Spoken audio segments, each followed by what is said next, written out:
Kenneth Bird. My company is Black Series Edition LLC. Trying to figure out where. Oh, it's all the way down there. Wow. I gotta take a little journey to go get something. It apparently fell in another area, which I gotta go get. In a minute.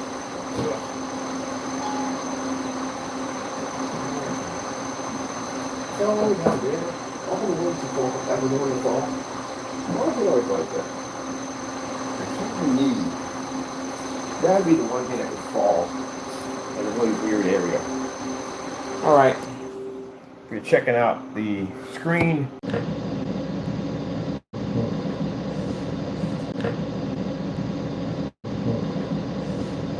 all right, we're back. Sorry about that. I didn't know what that was all about.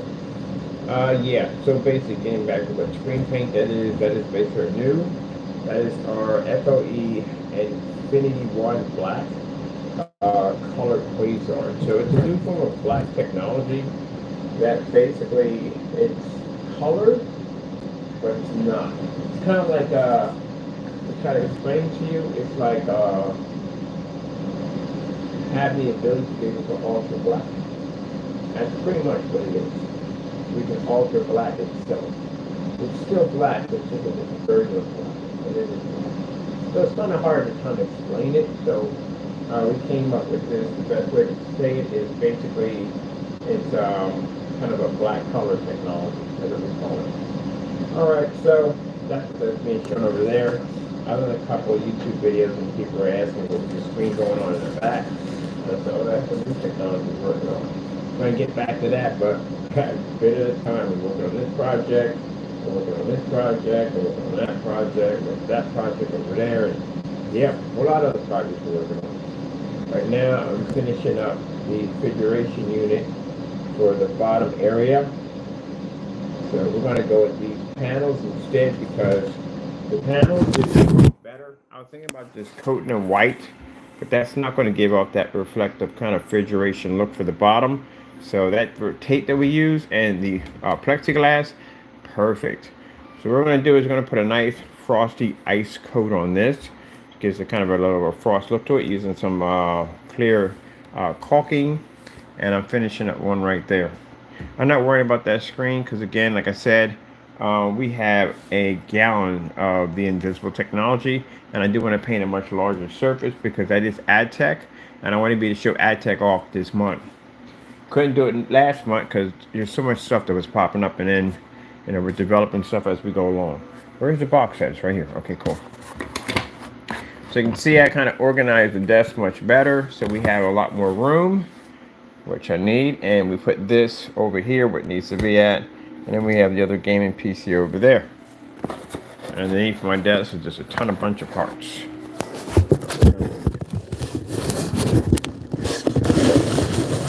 Right now, all we're doing right now is just putting the strips in. I like to basically document everything that I do, so that way I can always go back and see whether it just does not want to stay there. I know I got to get a stand. I've been putting it off for the longest time. It's been really, really busy. Alright, so I'm just going to make these panels real quick. Get this done. And then, hopefully, once we get this finished, we're not finished. I want to at least get majority of it done. I can build on it as I go. And then that way, the bulk of the work will be finished, and I can start getting back to working on my screen paints.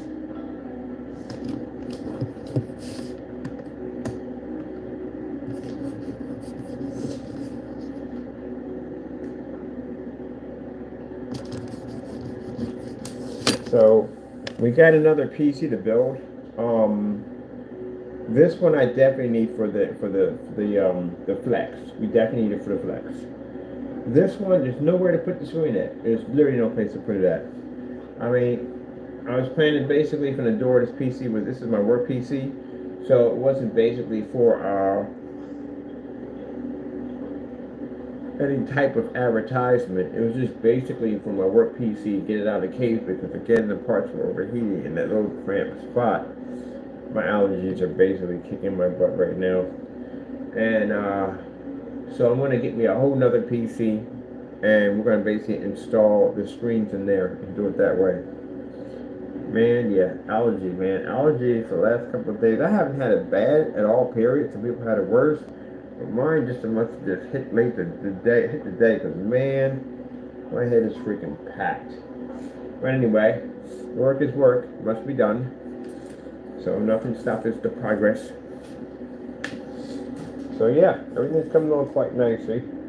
So what we're doing is we're just finishing off the bulk of it, and then the light work is easy to do. I can work between that and my screen page. But this is, like I said, my work PC. It also works for my projector mapping applications and stuff like that. So I need to get it up and going. Kill switches will be here today, so that's good. I'm gonna put my switches in and turn this thing on.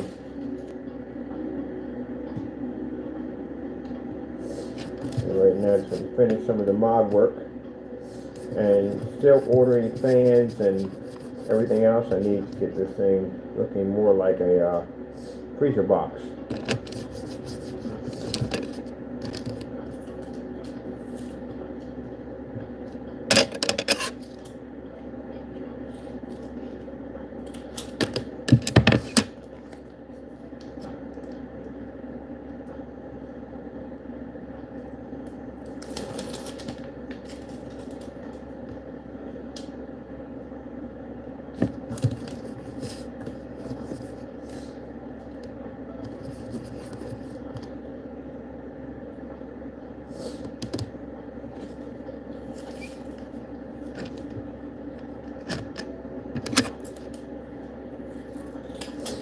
People baffled that I work this many hours. Like I was at the hospital, and I was telling my hours, how many hours I work, and they were like who freaking works that many hours? Because again, if you like what you do for a living, you don't see it as work. It's not work to me. I get to build stuff all day. So come on, think about that. We're developing screens and gaming technology. We build PCs and all kinds of stuff. So yeah. That cube over there with the lights on it, that involves projector mapping applications. So sooner or later we'll get a chance to show that off. So that's the reason why I don't consider it work. Because I get to do cool stuff all day. Especially when you're working with projector mapping. Oh man, I love projector mapping.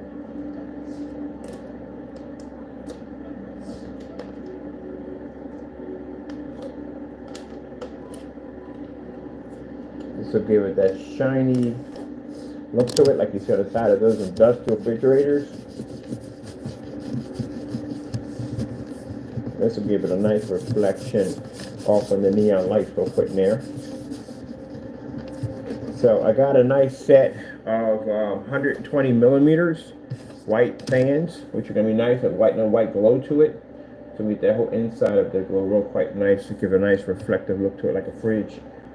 Let me see. Oh, we need to finish this part right here. And we're watching some underwater ocean. Put that right there, done. And these panels are fantastic because I bought these for one reason, do some tests, but it actually fits perfectly to the case.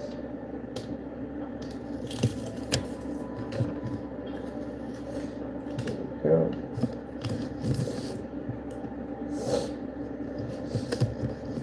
Sorry if you hear me sniffling in the background.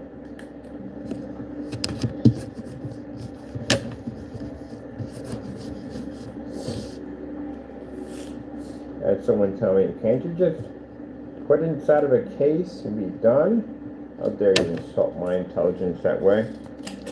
No, we don't do that. We have to build an entire new PC with mod, artwork, the whole 9 yards. We need something that's different. I don't like having the same thing everybody else has. That's what I didn't like about the consoles. I like the consoles, and don't get me wrong, but everybody has the same machine. That's what I didn't like about it. You know, you can't really have any bragging rights at the end of the day, like, hey, look, well, now you can, because now there's another version of that's better than the other one. So you do kind of have that now. But still, anybody who basically has that machine has the same thing you have. So there's no real bragging rights in there. Can't sit there and go, well, hey, my machine has, blah, blah, blah, the GPU and CPU and RAM and all that stuff. You're like, we got consoles, buddy. We both got the same thing. So again, that's what I like about PC, customization.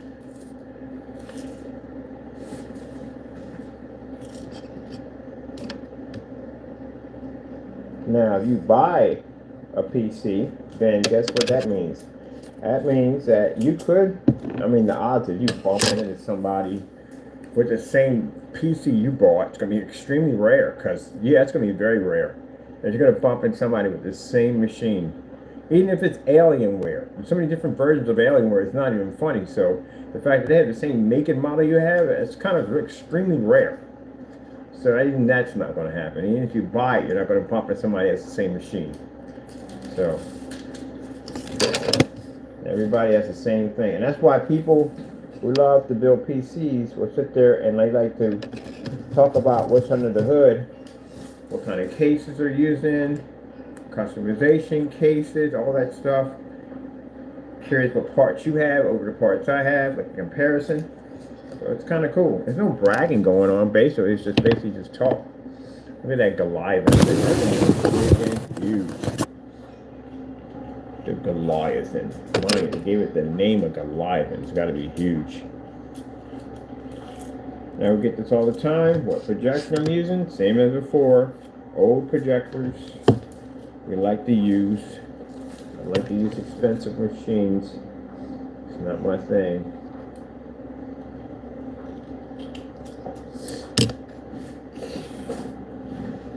Like I had somebody saying, you'll know what your product looks like. My product looks just amazing on an old projector like this.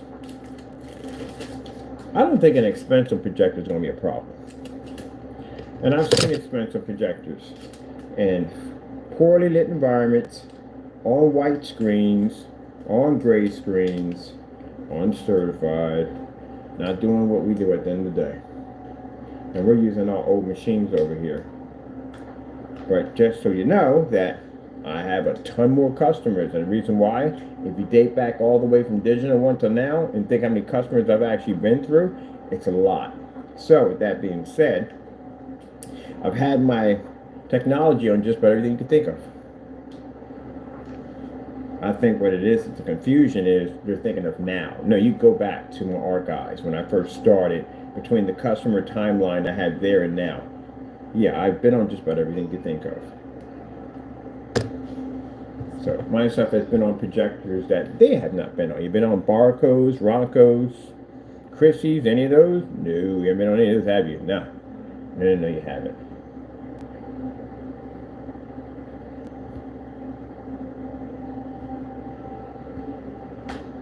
Those are top tiers. Top tiers of the big boys. Alright, so we got our panels all finished and completed. Done. We can't do the ice job on it yet, so I'm still waiting for something. Ice job, but it's finished right from there.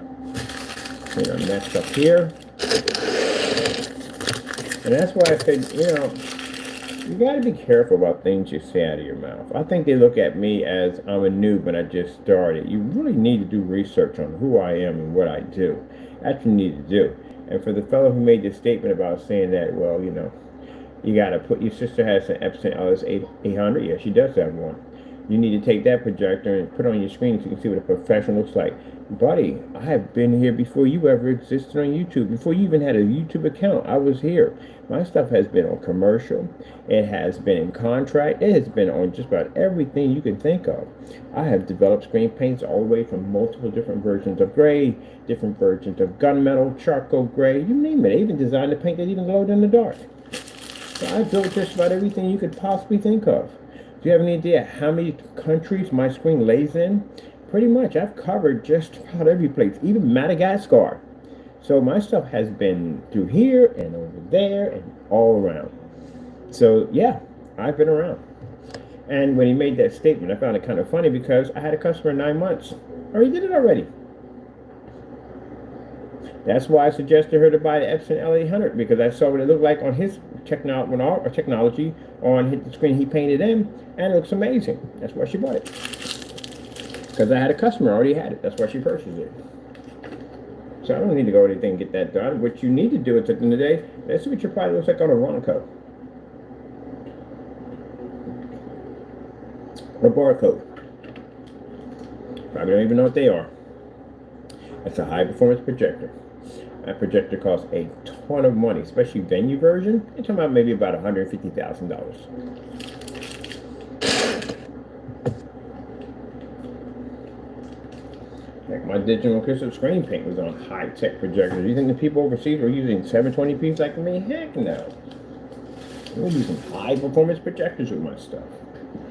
That's how I found out about the freaking Ronco and the barcode. I didn't even know what those things were until I went over there and saw the projectors they were selecting. I was like, what the freak is that? I'm used to freaking ViewSonic, Sony projectors. I'm trying to think of N-Focus, stuff like that. Those projectors, Optima. I ain't never seen a Ronco barcode. I'm looking at it like, what's that? Like, is that generic? He said, no, it isn't generic. These are top tiers. And then I did my research. I was like, oh, shoot, these are top tiers.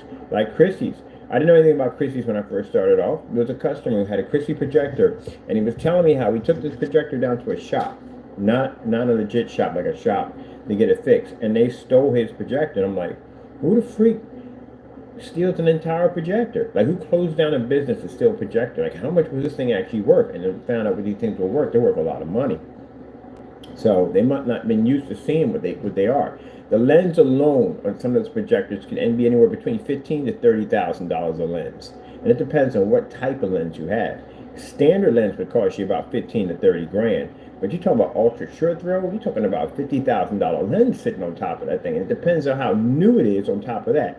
Keep in mind that the older models, like the one I got, the Christie LW505, my filters by themselves cost $300 to replace. So if any of them filters get damaged, it'll cost me $300 to replace those filters. The remote controls are almost impossible to find. I was lucky to get one of those remote controls with that particular projector. So very hard to get the remote controls on them. And another thing too is the lamps aren't bad for that one. Probably about $80-90 is what I'll pay for my lamps for that one. But the interface comes out. So the back of the interface for your peripherals, mine pulls out of the back. You lose that, that's $700 if you lose that, if it gets damaged. Yeah, so they're very expensive. Even the older ones are expensive if anything gets damaged on them, which most likely you shouldn't have that problem at all. But if you're talking about a newer model, and this is what I find interesting about venues. Christie LX or LW400 used, you can get them for $120, maybe $100. You buy them brand new, they cost you $2 grand without a lens. Mind you, when you buy venues, you don't get lenses with them because they have interchangeable lenses. That's why. So mostly the ones you see on eBay that have lenses, those are older ones. Those are ones that they let the lens in. But when you buy a venue, you never get the lens with it. It'd be rare if you get one.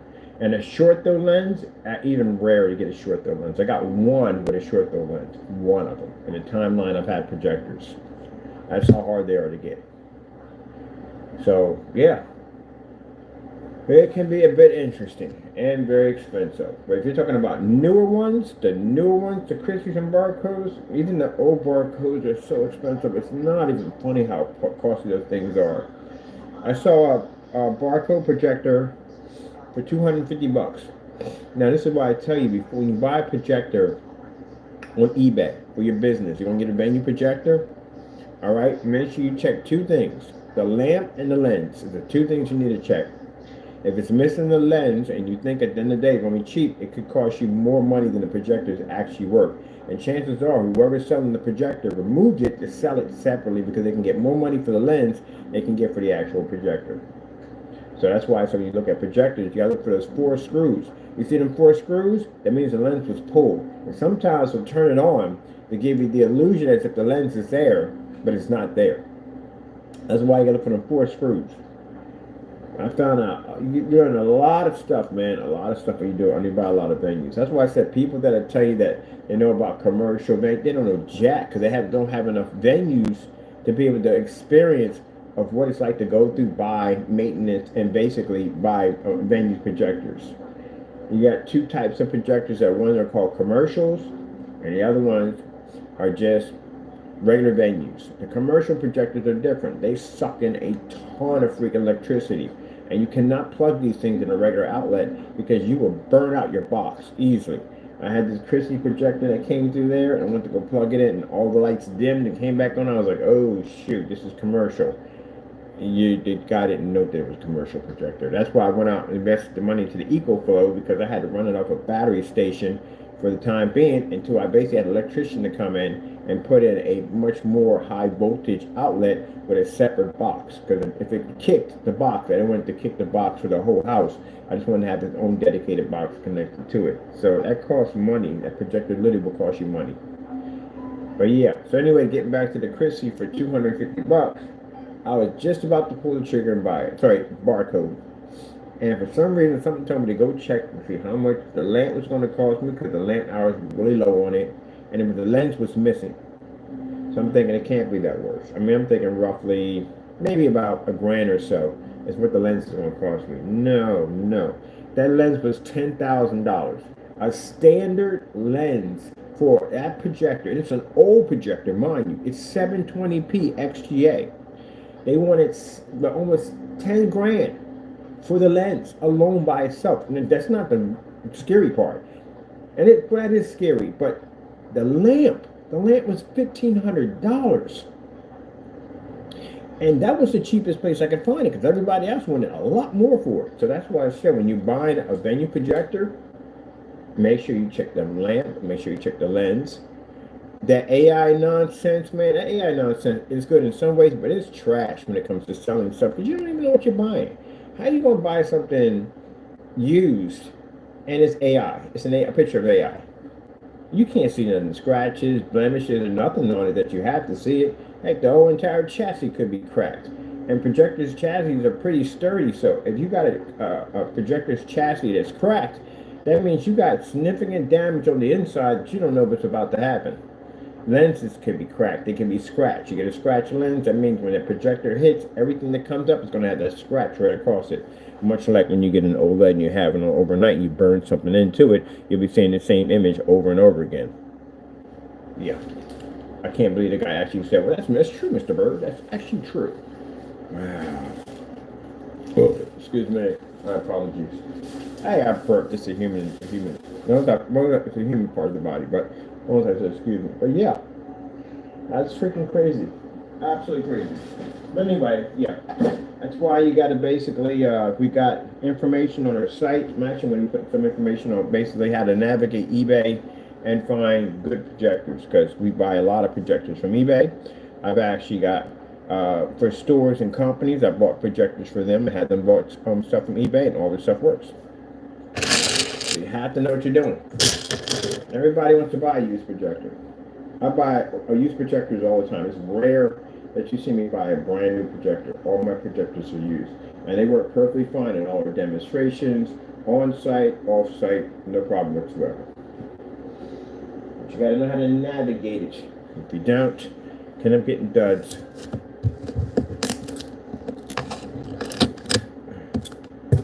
And you want to make sure when you get it, your projector, do the unboxing live, because that kind of helps you at the end of the day if you basically file a claim against somebody. They can clearly say at the end of the day, well, hey, look, he opened it up. He could have put anything in it. He could have cracked it. He could have damaged it. He could have did it himself. I had one guy who sent me an NEC venue projector. I wanted that projector too. I needed it for a demonstration. When a projector gets there, I'm looking out the door. It's this beat up box. I'm like, I know he didn't ship that projector in this beat up box. Box was brittle. I'm surprised the projector stayed in the box. Go to open it up. I think I got it on my account. We did a live unboxing on it. Open it up. All the indicator lights were flashing, which means that there's no way in the world you could have plugged that thing in and said it worked. Not with that many indicator lights flashing at the same time. Another problem, projector was cracked in multiple areas. I had a Chrissy coming that way, cracked in multiple areas. And no padding in the box. Nothing at all whatsoever for a projector that size. So contact the merchant. He tells me at the end of the day, don't worry about it. I got it insured. I'll send your money to you. You're good. Just send me back the projector. You know what he's doing, right? Insurance scam. That's what he's doing. So what they do is they basically insure the projector for the same amount of money. And basically, they sent it just like that, so the projector can come in. So it looks like it got broken in shipping, when it was broken the entire time. So he wants me to play along with his little game. No. I went and I filed a complaint against him against PayPal. The PayPal came and said, keep the projector, which I scrapped and took it apart for parts, put the money right back on my account. He didn't get the projector back. That's what he was doing. He was using that projector as a scam. Probably been doing it for quite some time. And I contacted eBay and had his account pulled. We're going around doing scams at the end of the day. I was ticked off because, number one, the money wasn't what I wanted back. I needed the machine. I got work to do. All right, let's get this up and going. I need to get a huge sheet of cardboard for this. That's what I need to do. Oh, look at that beautiful fish. I can't wait to start working on my virtual aquarium. So many projects, so little time. I think that's what it is in life. It's a medium box? No, I need a large. Matter of fact, I gotta make quarters for this anyway. We need a large box. What do we got here? Medium? Medium. Sheesh. Medium and large box here? I got one large box over here. What do we got here? Aha! Yes, there we go. We got a large box, so it definitely works.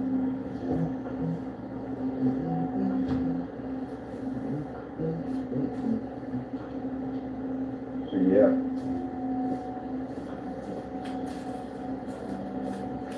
This is the reason why we started the blacklist. The blacklist, at the end of the day, wasn't started for them. If you look at the blacklist when you first come on, there's nothing with projectors on there. That's where it started from. Knockoff projectors, and I designed it just in case somebody from eBay did me dirty. And you know, you got to remember, somebody does you dirty on eBay. They sell you some crap at the end of the day, crappy projector, whatever. You report them, you get your money back to your account. They get a strike on their account, but they still continue to do it. They still continue to do it. Somebody else gets burnt. So what we started doing was on the blacklist, we posted people's eBay accounts that, again, were doing dirty, fraudulent work. And by doing that, someone will come on our account, they can see that, and they'll know basically to stay away from these merchants from the door because of what they do. I think we got to do that on the account. I might make 2 accounts, 2 of the lists. So we're going to have one section for the good and the bad. People we do business and people we don't do business with. Let me see.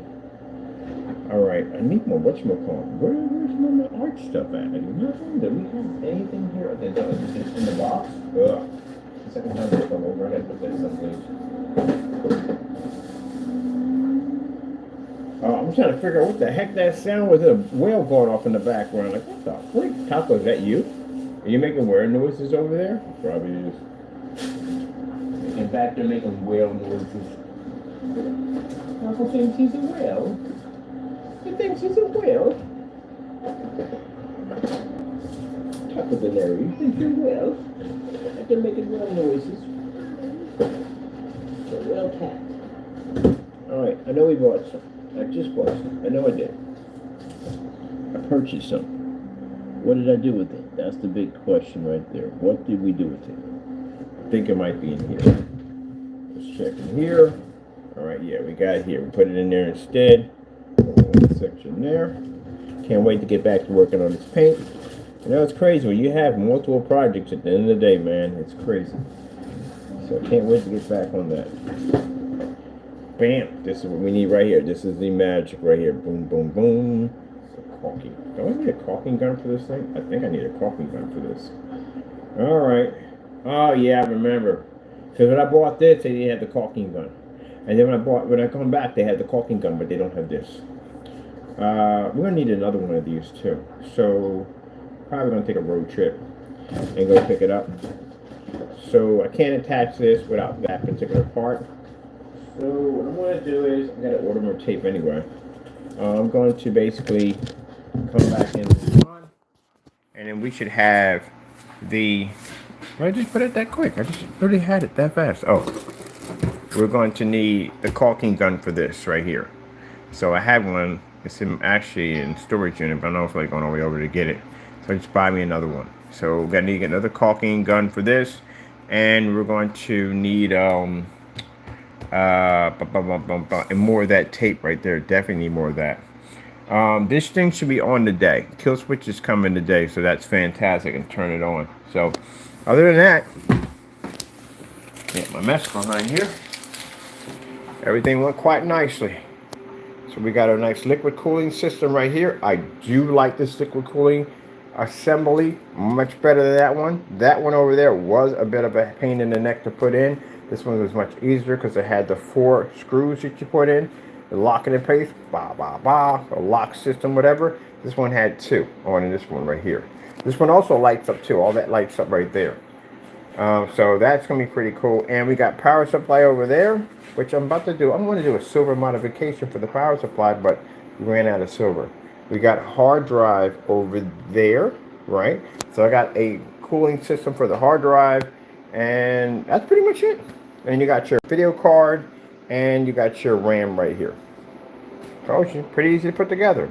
RAM, video card, CPU, liquid cooling system. And then when you put together your whole radiator system, you're going to have your 2 fans here, your radiator system here. You can put another 2 in the back too, actually, to push it up. I might put a fan controller that speeds this up. So, yeah, it's pretty easy to do. Not hard. It's like working with Legos. All right, people, hope you enjoyed. Got to go. Thank you for your time, and God bless. And, of course, we thank our Lord and Savior, Jesus Christ, for blessing us with amazing technology. Because if it wasn't for Him, none of this would be possible. Gotta go, and God bless.